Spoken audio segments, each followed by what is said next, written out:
सब देख लो अपने हृदय में, सबके हृदय में हमारे भगवान जगत गुरु श्री कृष्ण चंद्र जी, वो भगवान की आवाज होती है जो अंदर से कहती है गलत है, मत करो। वो समझा रहे हैं, आप ये नहीं कह सकते कि हमको समझाया नहीं गया। अंदर से भगवान सबको समझा रहे हैं, ए गलत मत करो, फंस जाओगे, दुर्गति हो जाएगी। लेकिन ये मन नहीं मानता। दुष्ट मन भगवान की आज्ञा का उल्लंघन करके पापाचरण कर ही देता है। जो लोग प्राण त्याग करते समय आपका स्मरण कर लेते हैं, जय जनार्दन, जय देवकी नंदन, जय श्री कृष्ण, ऐसा नाम उच्चारण करने मात्र से वो जन्म मरण के चक्र से छूटकर ब्रह्म पदवी को प्राप्त होते हैं। पर हे अजन्मा, अंतिम समय उन्हीं के नाम आता है जो जीवन भर आपका नाम जप करते हैं, जीवन भर भजन करते हैं। ऐसा नहीं कि जीवन भर मनमानी पापाचरण करो, अजामिल की तरह तुम नारायण उच्चारण कर लोगे।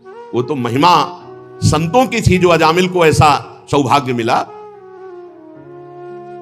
प्रभु आप इस विश्व वृक्ष के मूल हैं। गीता जी में भगवान ने कहा ऊर्ध् मूल मधा शाखा मस्वत्थम प्राहुरव्यम। ये विश्व वृक्ष के मूल कौन है? भगवान श्री कृष्ण है। प्रभु ये काल सबकी आयु को काट रहा है, एक एक सेकंड आपका घटता चला जा रहा है, मृत्यु नजदीक आ रही है। यद्यपि मैं सत्यलोक का अधिष्ठाता हूं, हमारी आयु दो परार्ध है, समस्त लोकों का बंधनी हूं, फिर भी मैं ऐसे ही डरता रहता हूं जैसे मनुष्य डरते हैं। किससे? काल चक्र से। उसी से बचने के लिए मैं हर समय आपकी आराधना करता रहता हूं। प्रभु आप पूर्ण काम हैं, आपको किसी से कुछ नहीं चाहिए, पर जो आपका स्मरण करते हैं आप बचा लेते हैं, इस संसार के काल चक्र से उसको बचा लेते हैं। आपके नाभि कमल से हे भगवान मेरा जन्म हुआ, मैं त्रिलोकी की रचना करना चाहता हूं, और आप भी जग चुके हैं, अभी तक आप शयन कर रहे थे। अतः प्रभु मेरी बुद्धि में ऐसी सामर्थ्य दीजिए, ब्रह्मा जी कह रहे कि जैसा मैंने पूर्व काल में रचा था जगत वैसा रच सकूं। प्रभु इस प्रलयकालीन जल में आपको शयन करते हुए काफी समय हो गया, आपकी ही अनंत शक्ति से नाभि कमल से मेरा प्रादुर्भाव हुआ है, मैं आपकी ही विज्ञान शक्ति हूं। करुणा में आप मुस्कुराइए और बोलिए, मेरा शोक दूर कीजिए, मैं असमर्थ हूं सृष्टि रचने में, आपसे ही सामर्थ्य प्राप्त कर पाऊंगा। जब मैत्रेय जी ने विदुर जी से कहा ऐसी प्रार्थना ब्रह्मा जी ने की, तो भगवान ने कहा हे वेद गर्भ, जो मेरी आराधना करता है वो विषाद के योग्य नहीं रह जाता। तुम्हें विषाद नहीं करना चाहिए क्योंकि तुमने मेरी आराधना की। ध्यान दीजिए, जो श्री भगवान की आराधना करता है उसे विषाद नहीं छू सकता।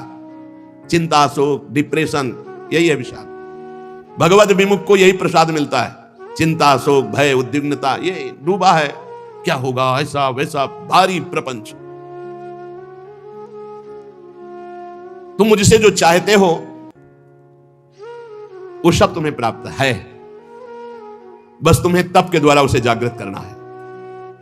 तुम समाहित चित्त जो ही होगे तो आगे से आगे तुम्हारा संकल्प बनता जाएगा और सृष्टि वैसे रचती जाएगी। निमित्त तुम बनो, होगा मेरे इस द्वारा। ब्रह्मा जी नाना प्रकार के कर्म संस्कारों के अनुसार अनेक प्रकार से जीव फंसा हुआ है कर्मों में। जब मेरी अतिशय कृपा होती है तब वो कर्म जाल से निकल पाता है। कर्म जाल से निकल पाना भरोसा प्रभु का, कर्मों का नहीं।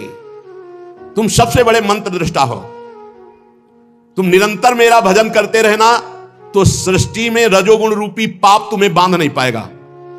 इस जगत में रहते हुए, जगत के कार्य करते हुए भी जगत तुम्हें फांस नहीं पाएगा यदि नाम जप करते रहे।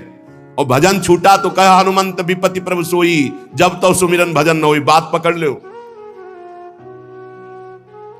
यद्यपि देहधारी जीव को मेरा ज्ञान होना बड़ा कठिन है, पर जो मेरा भजन करते हो मुझे जान लेते हैं।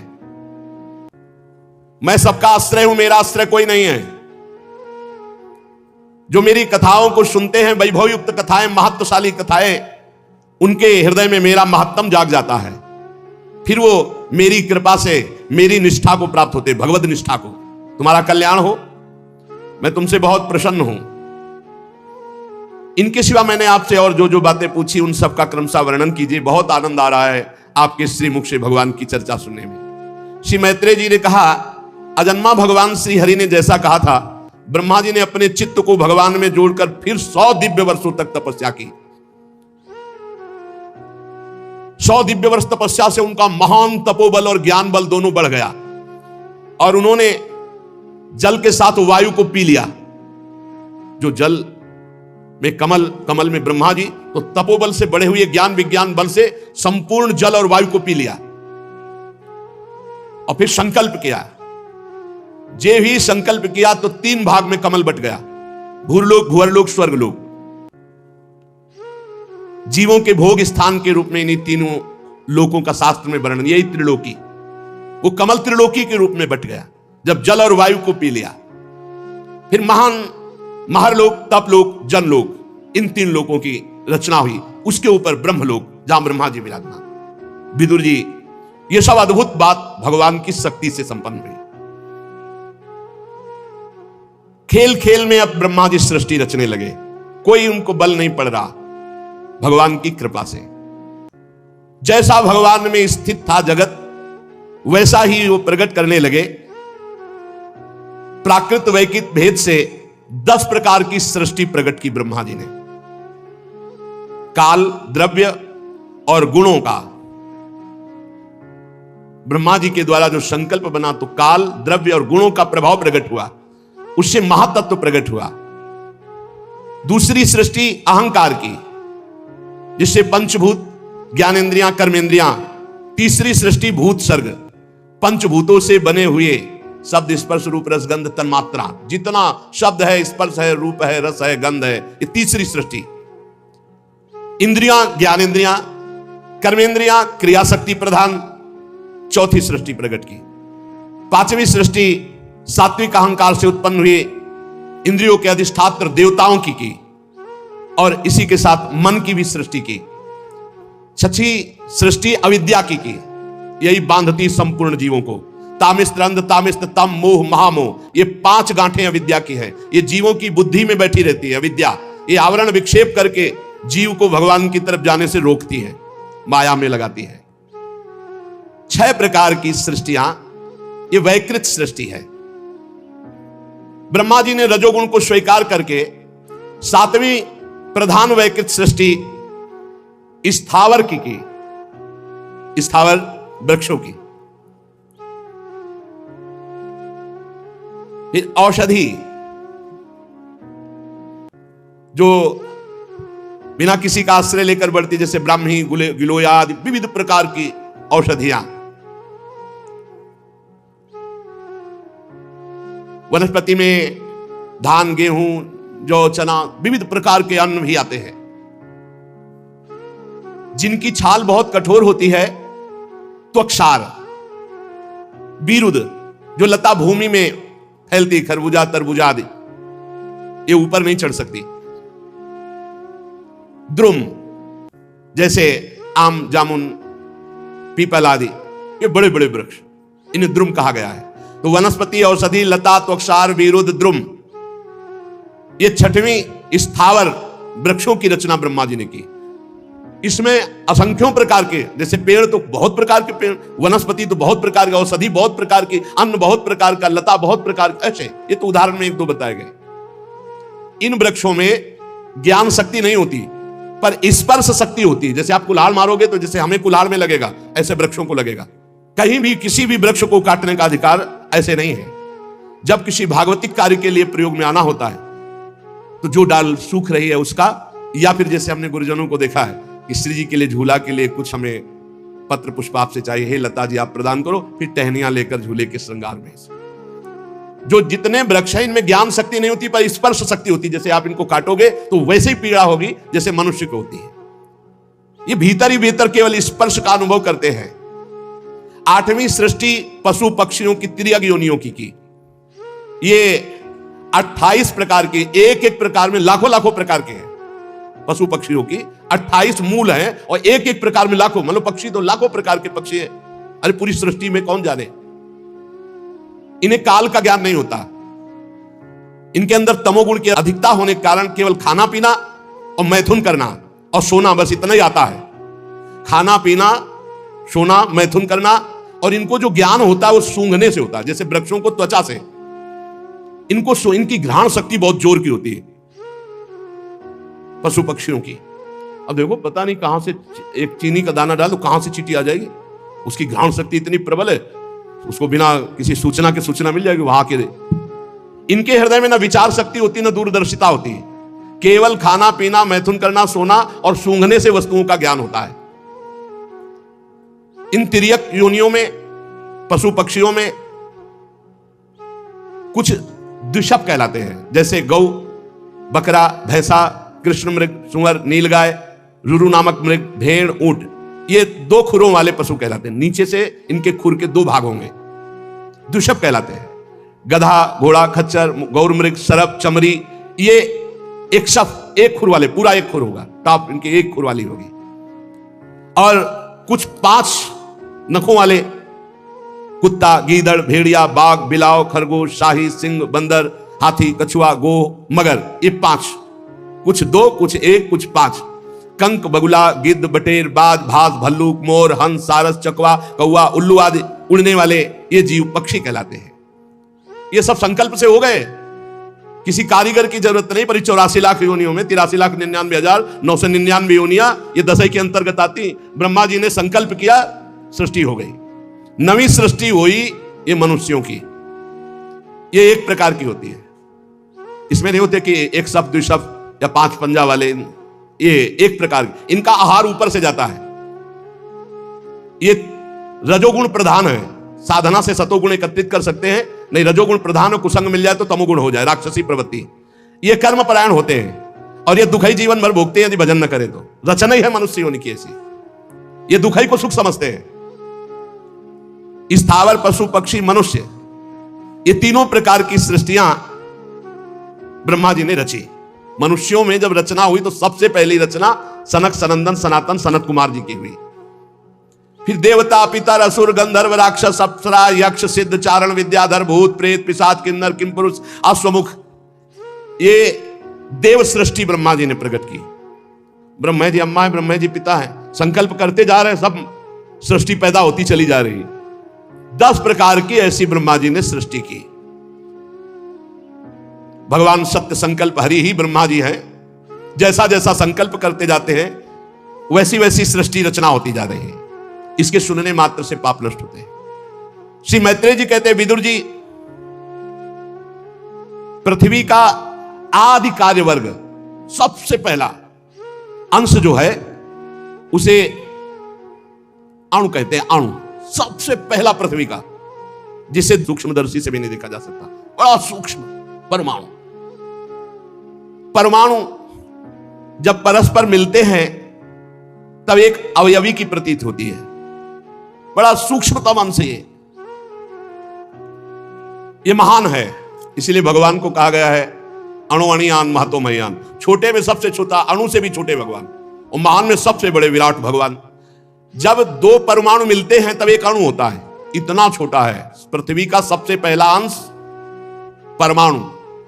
बड़ा ध्यान से सुनोगे तब तुम्हें समय का ज्ञान होगा, काल किसे कहते हैं। 2 परमाणु मिलते हैं तो एक अणु होता है। परमाणुओं को देखा ही नहीं जा सकता। और जब 3 अणु मिलते हैं तो उसे त्रिश्रेणु कहते हैं। त्रिश्रेणु देखा जाता है, जैसे खिड़की से सूर्य की किरणें आ रही हो तो उसमें जो छोटे छोटे कण उड़ते दिखाई देते हैं, उन्हें त्रिश्रेणु कहते हैं। झरोखे में से होकर आई हुई सूर्य की किरणों के प्रकाश में आकाश की तरफ जो उड़ते हुए रेणु दिखाई देते हैं, वो 3 अणु मिलकर के तब वो त्रिश्रेणु हुए, तब वो देखने में आते हैं।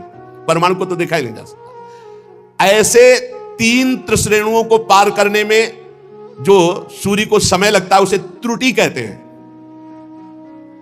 और 100 गुना त्रुटि का वेद होने पर फिर उसे वेद कहा जाता है। और 3 वेद का जब तो एक लव होता है, और एक लव का पलक झपकने में निमेष, इतना, इसे निमेष समय कहते हैं। और 3 निमेष का एक क्षण होता है, और 5 क्षण की एक काष्ठा होती है, और 15 काष्ठा की एक लघु होती है, और 15 लघु की एक नाड़िका दंड कही जाती है, और 2 नाड़िकाओं का एक मुहूर्त होता है। और दिन के घटने बढ़ने के अनुसार दिन एवं रात्रि की दोनों संधियों के 2 मुहूर्तों को छोड़कर 6 या 7 नाड़िका का एक प्रहर होता है, उसे याम कहलाया जाता है, जो मनुष्य का दिन या रात का चौथा भाग कहा जाता है। 6 पल तांबे का एक ऐसा बर्तन बनाया जाए जिसमें 1 प्रस्थ जल आ सके, और 4 माह से सोने की 4 अंगुल लंबी सलाई बनवाकर उसके बर्तन में छेद करके छोड़ दिया जाए, और जितने में 1 अंजुल जल गिरेगा जितने समय में, उसे नाड़िका कहते हैं। 4-4 पहर के मनुष्य के दिन और रात होते, इसलिए 8 पहर कहते हैं। और 15 दिन रात का एक पक्ष होता है जिसे शुक्ल पक्ष और कृष्ण पक्ष कहते हैं, और 2 पक्षों को मिलाकर एक महीना कहते हैं, जो पितरों का 1 दिन रात है। अपना 15 दिन कृष्ण पक्ष और 15 दिन शुक्ल पक्ष, पितरों का 1 रात और 1 दिन हो गया। 2 मास का एक ऋतु होता है, 6 मास का एक अयन होता है, उत्तरायण दक्षिणायन। ये दोनों अयन मिलकर देवताओं के 1 दिन रात होते हैं। शुक्ल पक्ष और कृष्ण पक्ष, पितरों का कृष्ण पक्ष 15 दिन रात और शुक्ल पक्ष 15 दिन 1 दिन। हमारे 15 दिन, उनके 1 दिन रात। कृष्ण पक्ष शुक्ल पक्ष जो 1 महीना हुआ दिन रात हो गया, और हमारे 6 महीना और देवताओं के 1 दिन रात। दक्षिणायन रात्रि और उत्तरायण दिन, ये दोनों अयन मिलकर देवताओं के 1 दिन रात होते हैं। मनुष्य लोक में 1 वर्ष व्यतीत हो जाता है, 12 महीना व्यतीत हो जाते हैं, तो उनका 1 दिन रात। ऐसे 100 वर्ष की मनुष्य की आयु बताई गई है, पूरी आयु 100 वर्ष। चंद्रमा आदि ग्रह, अश्विनी आदि नक्षत्र, समस्त तारा मंडल के अधिष्ठाता काल स्वरूप भगवान सूर्य परमाणु से लेकर संवत्सर पर्यंत काल में 12 राशि रूप संपूर्ण भुवन को उसकी निरंतर परिक्रमा करते हैं। सूर्य, बृहस्पति, सवन, चंद्रमा और नक्षत्र संबंधी महीनों के भेद से वर्ष ही संवत्सर, परिवत्सर, इरावत्सर, अनुवत्सर और वत्सर कहा जाता है। विदुर जी 5 प्रकार के वर्षों की प्रवृत्ति करने वाले भगवान सूर्य की सबको आराधना करनी चाहिए। जो सूर्य भगवान की आराधना नहीं करते, उनका तेज, आयु, श्री कांति सब नष्ट हो जाता है। ये जो सुबह सोते रहते हैं ना 9 बजे तक, कैसा जीवन। अरे भुवन भास्कर भगवान आ रहे हैं, कम से कम उठ जाओ, सैया से इतना ही आदर करो, इतना ही आदर कर लो। उत्तम बात तो है कि नहा धोकर के अर्घ दो, थोड़ी देर नाम जप करो। मनुष्य जीवन मिला क्या, मरना है, या आनंद के लिए आए हो। आनंद श्री जी के नाम रूप लीला धाम में, सोने में नहीं। सूर्य उदय सैया पर हो जाना बड़ा मंगलकारी है। इसलिए जिन जिन के कानों में शब्द पड़ रहे हो, अगर आप रात्रि जागरण करने की सेवा करते हैं, ड्यूटी देते हैं, तो आप सूर्य उदय के समय उठ जाइए और उनको प्रणाम करके फिर सो जाइए। पर सूर्य उदय होते समय आपका उठना अनिवार्य है। अगर ऐसा नहीं तो आपकी श्री, कीर्ति, शांति, मंगल, सुख सब नष्ट हो जाएंगे। देख लेना, आप देख लेना। ये जो तुम सोते हो ना, सूर्य उदय होता है ना, तुम्हारी बुद्धि को भ्रष्ट करता है। पक्का समझ लीजिए, पक्का। ये महापुरुषों के द्वारा स्थापित किया हुआ मार्ग। सूर्य उदय होते ही आप स्नान करके उनको अर्घ दीजिए, और जब नाम जब मंत्र जप करोगे तो बुद्धि को सत्य की तरफ ले जाते हैं। गायत्री का जो आखिरी अर्थ है उसका यही कि मेरी बुद्धि में ही, मेरी बुद्धि को सत्य की तरफ प्रेरित कीजिए, सत्य की तरफ प्रेरित कीजिए। पक्का बुद्धि भ्रष्ट हो जाती है जो सूर्य भगवान को अर्घ नहीं देता। सूर्य भगवान को अर्घ देना, सूर्य भगवान को प्रणाम करना, नमस्कार करना, ये बुद्धि को सत्य की तरफ ले जाता है। कैसे कैसे कार्य हो रहे हैं समाज में, कैसी कैसी घृणास्पद बातें हो रही, पूछो मत, पूछो मत। आप सब जानते हैं तो आप क्या नहीं सोच रहे कि ये बुद्धि भ्रष्ट क्यों इतनी हो रही है। ये बुद्धि भ्रष्ट, श्री, कीर्ति, वैभव सब नष्ट हो जाएगा। इसलिए मान लो हमारी प्रार्थना, आप रात की ड्यूटी करते हो तो घर वालों को बता दो कि सूर्योदय होने के पहले मैं जगा देना। जग जाओ, 5 मिनट हाथ जोड़कर नाम जप करो, प्रणाम करो। भगवान हमको ऐसी ड्यूटी लगाए हो कि अब हम भजन नहीं कर सकते, अब हम सोएंगे। फिर सो जाओ, बच जाओगे। नहीं ऐसे ऐसे अपराध बनेंगे कि बुद्धि काम ही नहीं करेगी। ये जो पुरुष सूर्य भगवान का अपमान करते हैं, उनकी आयु का नाश करते हुए आकाश में विचरण करते हैं। सूर्य की तरफ थूकना, लघु शंका करना, यह सब पशुवत आचरण। अब ज्ञान नहीं रह गया, ना शास्त्र सुनना है और ना शास्त्र पढ़ना है। अब तो जो कुछ है वो मोबाइल है। अरे धर्म से चलो, भगवान का नाम जप करो, नमक रोटी खाओ, चैन से जियो।